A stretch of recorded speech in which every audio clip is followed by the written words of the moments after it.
मैं पूनम राय।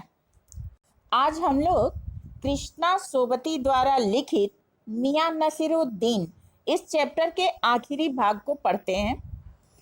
जैसा कि मैं हमेशा आपको बताती हूँ कि चैप्टर के वीडियो के कुछ भाग में हम लोग उससे संबंधित विचारों को, उसके आशय को समझते हैं और बाकी के भाग में प्रमुख बिंदुओं पर विचार किए जाते हैं।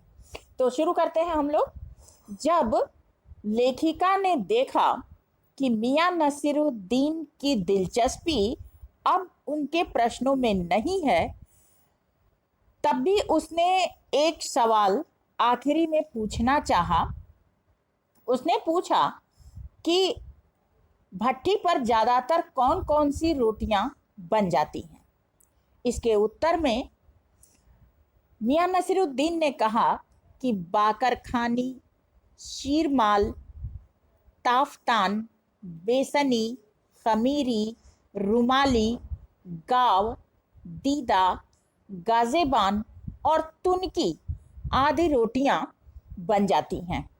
और फिर तेवर चढ़ाकर हमें घूरा, अर्थात लेखिका को उन्होंने घूरा और बड़े गर्व से बताया कि तुनकी पापड़ से भी ज्यादा महीन होती है। महीन, किसी दिन दिखाएंगे आपको। एकाएक ये बातें कहते हुए मियां नसीरुद्दीन की आंखें पुराने विचारधाराओं में गुम हो गईं। उन्होंने एक लंबी सांस भरी और उन दिनों को याद करते हुए कहा कि वे दिन अब नहीं हैं जब लोग पकाने और खाने की कद्र करना जानते थे। अब क्या रखा है, अब तो लोग किसी तरह से तंदूर से निकाले और हजम कर गए। अब इसमें जो प्रमुख बिंदु हमें दिखाई दे रहे हैं वो इस प्रकार से हैं। पहला तो कितने प्रकार की रोटियों के नाम मियां नसीरुद्दीन ने लेखिका को बताए थे।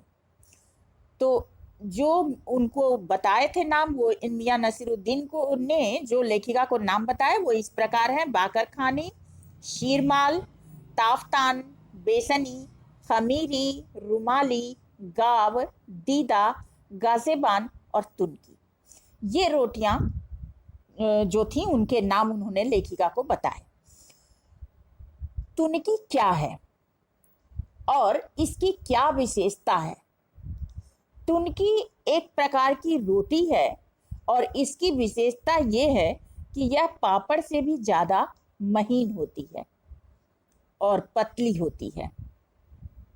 मियां को किस बात का अफसोस दिखाई देता है? मियां नसीरुद्दीन को ये अफसोस है कि आजकल के लोगों द्वारा रोटी बनाने वालों की कद्र नहीं की जाती है। अब लोग जैसे तैसे पेट भरने में लगे हैं और तंदूरी रोटी खाकर ही संतुष्ट हो जाते हैं। इस गद्यांश के आधार पर हम कैसे कह सकते हैं कि मियां नसीरुद्दीन एक प्रतिभाशाली कलाकार हैं? तो इस गद्यांश में जो वर्णन है वो ये कि मियां नसीरुद्दीन 56 तरह की रोटियां बना सकते थे, जिनमें से कुछ यहाँ दी हुई हैं। तुनकी रोटी पापड़ से भी महीन होती है, इसकी उन्हें जानकारी थी। वे एक सजग कलाकार हैं और कलाकारी को जिंदा रखने में अपनी शान समझते हैं। उन्हें इस बात का अफसोस है कि लोग रोटी बनाने वालों की कद्र अब पहले के समान नहीं करते हैं। तो आज के लिए इतना ही काफ़ी। नेक्स्ट वीडियो में अगले विषय वस्तु के साथ मिलते हैं। तब तक के लिए धन्यवाद।